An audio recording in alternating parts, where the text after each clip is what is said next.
I'm Christina Connor, Paradigm Behavior. I'm going to show you how I design my documents using PowerPoint.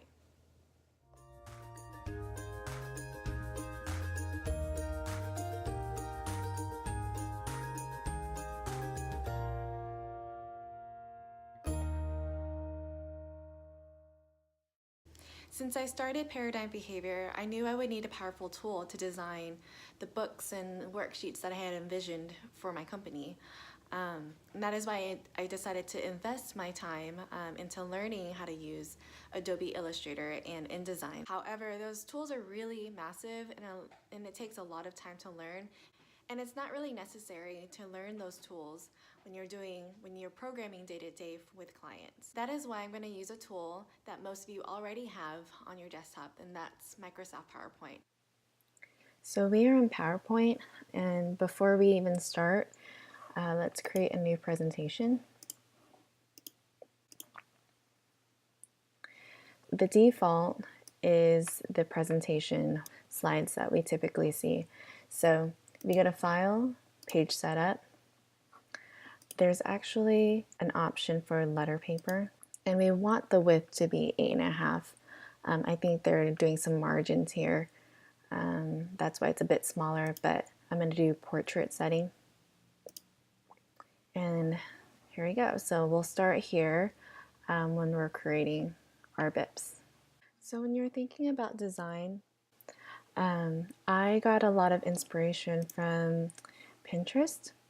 I was looking at resumes and they're completely different from what we're used to with Word documents. Some of them are Word documents, some of them are more powerful tools like the Adobe InDesign or Illustrator tool. Some use Photoshop. But for me, I'm just using this as inspiration. And so they have these beautiful templates, and I'll try to get some ideas on the content and how I want to arrange things. But I created my own board to kind of help me with my own designs. So if you pull on the image onto a blank slide, you can also use as a reference. So if you noticed with this resume template, I use this green bar on the left hand side to highlight some of the sections. She had these 3 even sections here, and I kind of modified it to define behavior. And then some of the lines, a lot of the lines are helpful in clearly defining the boundaries. So just kind of a trick if you want to use that as a reference. I'm going to go ahead and delete this since I'm not using that anymore. I'm just trying to replicate what I did earlier. So for this one, oops, you'll see that I have this green bar up there, and how I do that is I use shapes. And when you draw your shapes, for me, the default is this yellow color. And another default is that the effects, it'll always have a shadow. So what I do is I actually click through all of the effects, and I say no reflection, I say no to everything, because I just want a simple, solid color. To change the color, you go to Fill, and then I have my color saved here. If you are familiar with color, there's this thing called a hex color code, and I have my own set of colors. As you can see, I use the green as part of my website, and I use a lot of the pink and blue and grays, so I have them saved here. But if you're familiar with the same colors that you like to use or that your company uses for their brand, go ahead and put the numbers here and I'll save them for you. I'm going to go ahead and use this color because it's a lighter color. Another default with these shapes is that there will always be a line, and I tend to not like to have the line there. So it's just this clean rectangle shape. For escape, you see I have this white box here, so we'll do another rectangle. Since we already did it with this green rectangle here. I'll press Options on a Mac. I believe that's Alt on PC. And then I'll drag and I'll actually copy my piece. You can also do copy, paste to get another shape.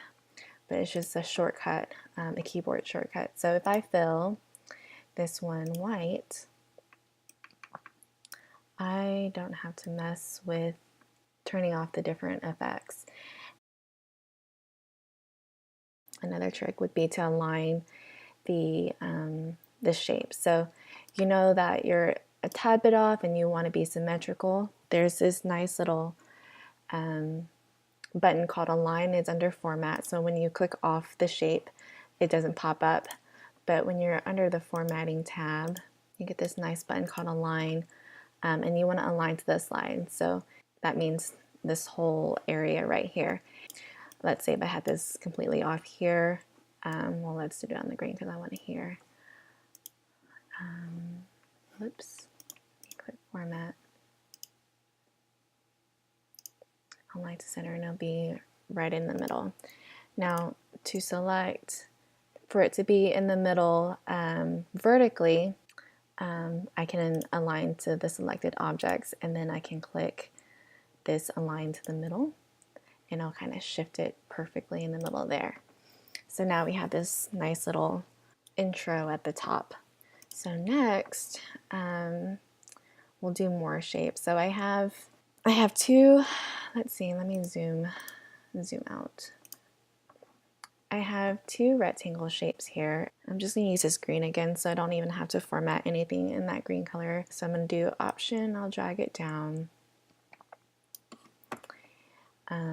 And I believe I'll resize it later depending on the text, but I can make it a little bit thicker. And if you click this side right here, you can see at the top of the ruler that the line moves with the box. So I'm just going to put it right at the 2 so I can be consistent.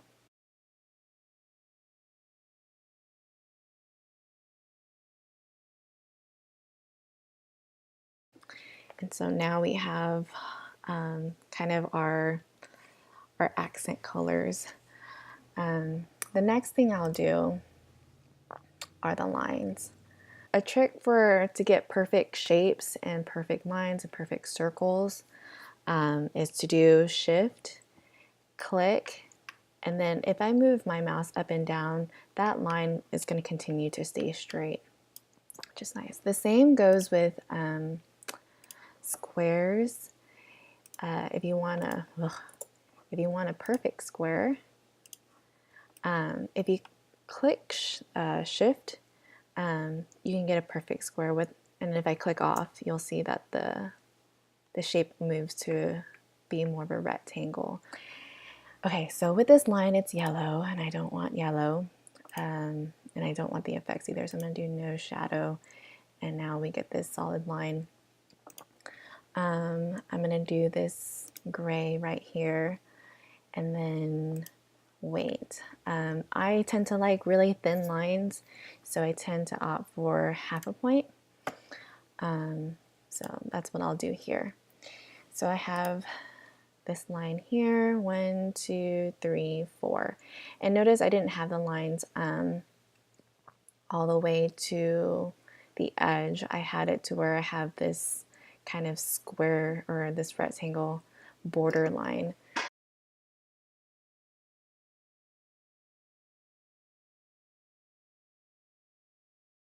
And then for the fill, I'm going to do no fill. Now we have this yellow edge right there. I'm going to take off the effect of the shadow. And then the line, I'm just going to do white. Oops, did I do white? No, wait, I'm going to do half. So now you can see that border there. Let me zoom in a little bit. That kind of goes around. It's barely there, but it's just a small little thing. So we were talking about these gray bars right here. So I'm going to size it to this line right here and size it to this line right here. Zoom in. And then I know that I use the lines again to divide each of these 3 sections. So I'm going to go ahead and copy and paste those.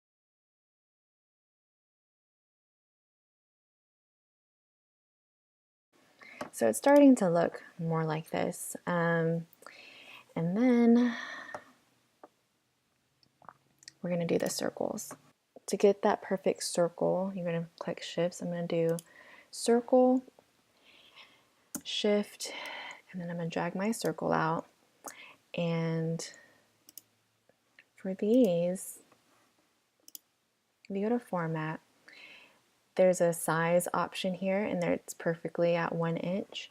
So I'm going to go back to my yellow circle right here, and I'm going to click this checkbox right here, because what it does is it locks its ratio.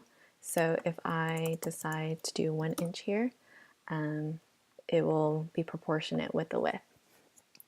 So now I have a perfect 1 inch circle. I'm going to do no fill, and then let me take that effect off. No shadow. You see solid line, and then I'm going to do my gray. And then what I'm going to do is I'm going to pull an image. I don't need to grab them there. So how I place images inside shapes, we'll click the shape, we'll go to Format, Fill, Fill Effects, and instead of no fill or a solid color, I'll go to Picture, and I'll find my image. There he is. And then he's placed inside. Now he's a little bit off, and I can show you how I can change that. So I'll go to Format Picture, and I'll crop to fill. And you can see this is the actual size of the image, and it doesn't quite fit that circle. It'll automatically just shrink it into the shape. So if you do crop to fill, you can actually play with the image a little bit more. So with this, to keep its proportions or ratio, I'll click Shift again, and I'll resize Elmo. Okay, so now we have our 3 reinforcers, and I'm going to select them all by holding down the Shift button and clicking on all 3. And what we're going to do is we're going to align them. So I'm going to align them to the middle so they're kind of straight. And then now I can shift them here, but now they're not really distributed evenly. And what you can do, if you, well, I can, let me move this all the way to the left if you want to make, you know, larger gaps between them. If you distribute horizontally, it'll place the images at an equal distance from each other. So we got our reinforcers, and I think all we got to do is add our text. Let me do the first one, which is escape at the top. We'll insert a text box. Click and drag. Now if you want it equally centered, I recommend putting it within the shape that you want it to be in. So when you center the text, it'll be all in the center. But we can use railway. Railway is pretty. Okay. Do escape. Now for this, you can see that the letters are close to each other. Let's make it a little bit bigger because it's our title. And here I have the letters kind of spaced out. What you do is you highlight the text, and then this AV right here, I think they call it letting. You could do loose, and you can do very loose, depending on how you like it. And I think I kind of like it on very loose, so I'm going to keep it there. So I'm going to zoom out. This is what our board looks like so far. And then I have this. So a definition, and you could always just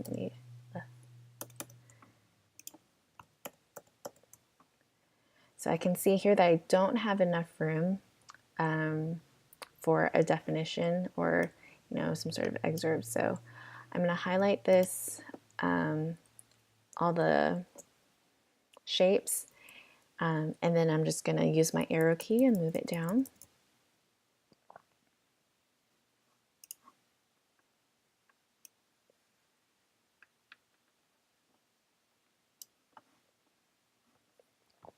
I'm going to copy and paste that there. If I wanted to use Arial, I can. So we have that there.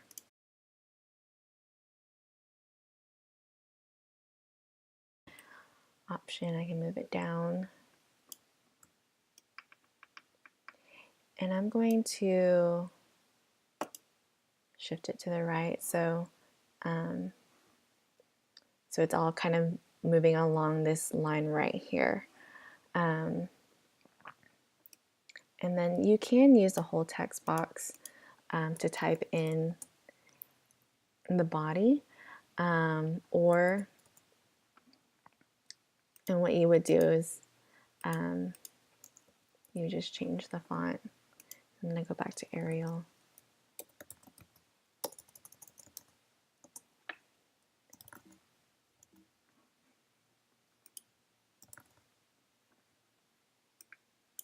And then what did I use here? 12.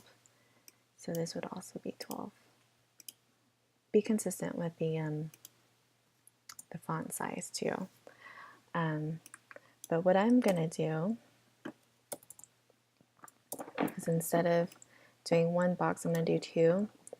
So I'm going to make another one.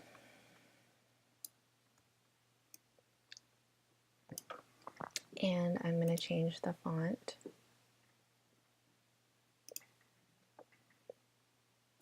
Make it 12. And then what did I have written here? Instructions, transitions, and interruptions.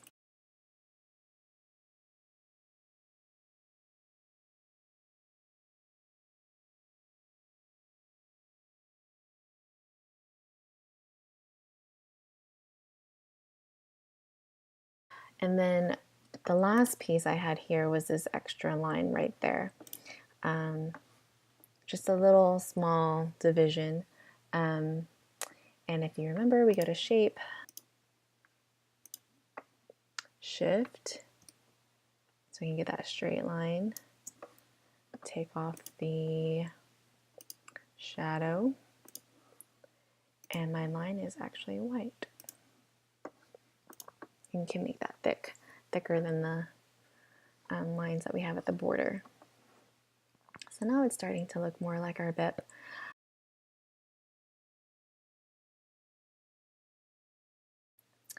And then what I'm going to do is I'm going to go ahead and just copy and paste. But what you would do is you would just draw a text box.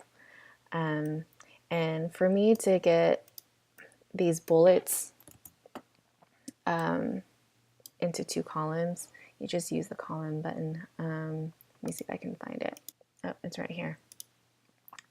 So originally it was like this, but I knew that if I had more materials and I had all of this white space right here, I could technically do another text box and just kind of erase these bottom lines right here. So it would have maybe the first 3 lines and then do another one just like this. But since I only went off maybe 2 items off this text box, go all the way to the side, I opted to do columns. So 2 columns, and it divided it up for me. So it's really up to you how you want to display that.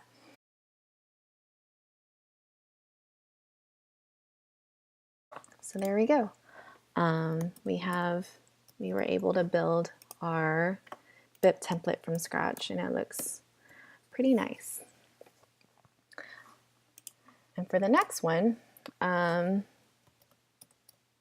it's the same strategies. The only thing I did different here, let me go ahead and make a blank one. To use as a reference. So I remembered that I use Hanley's protocol. So I just placed the protocol there, and I used it as inspiration to create this BIP because I really liked the scripting that goes down here, or kind of the step-by-step of what the strategies will look like when you're teaching replacement behavior. So I kind of mimicked, and then I changed the design a little bit for it. But you know, I used squares here, the same circles, and I inserted the images. And then I opted for just text all the way at the bottom. But to create those lines, let me show you how I did that. So I'm just going to recreate the image portion of this bit right here. So if you guessed it, we're going to use lines. So shift, get that straight line, take that shadow off, use my gray color, and then I'm going to change the weight because I like those skinny lines, and then you change it to a dash, and that's how I got that dashed line. And then I drew squares, and to get that perfect square, you remember, shift and drag. Take that shadow off, and then notice how that square is off the line. Let me go ahead and resize it first. Let's see. This is 1/2 inch, so I'm going to make this square also 1/2 inch. Check the box there. They're both perfect. And then I'm going to zoom in. You can see that square is not perfect, but if I click, I can get it to where it's aligned. But you can also use this align function right here. So you would click the box and you also click the line, so they're both highlighted. And then align to selected objects, and I want them aligned to each other. So you have that. And then I'm going to fill that box with an icon that comes with a BIP when you purchase the BIP from my store. I'm going to put that pencil there. And you can see that yellow line or border is still there. I want that there. I'm just going to do it gray, so you can kind of get that clean look. Another thing that I did is that I have the text box there, so I'm going to do another text box. And this one, I'm going to do Arial 12 because that's what we've been working on. All right, instruction. Now, if you don't like having that dotted line behind it, what you can do is, if you guessed, draw a box around the text.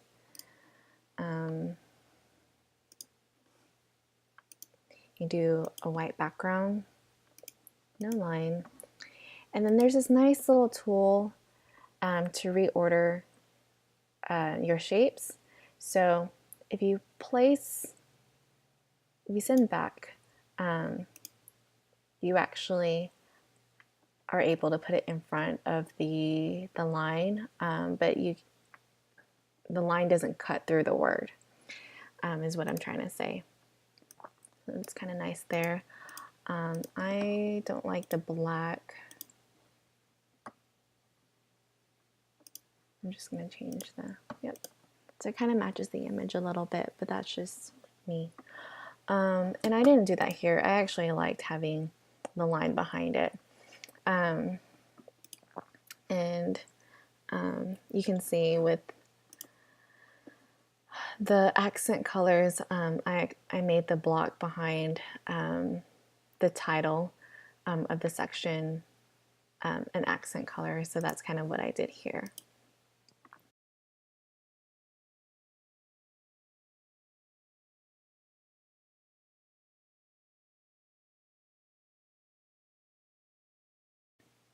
Another good feature about having everything on PowerPoint is if you have like a page 1, page 2, you could always just print by page, so you can have all of your BIP templates on, one file, or you could do, this BIP right here as one individual file, and then this bottom one right here, this could be another file, but it's up to you how you want to organize your files.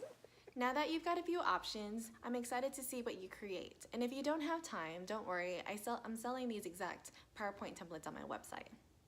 If you like this video, hit the like button below and share it with your friends. And be sure to subscribe. Thanks for watching, and I'll see you soon.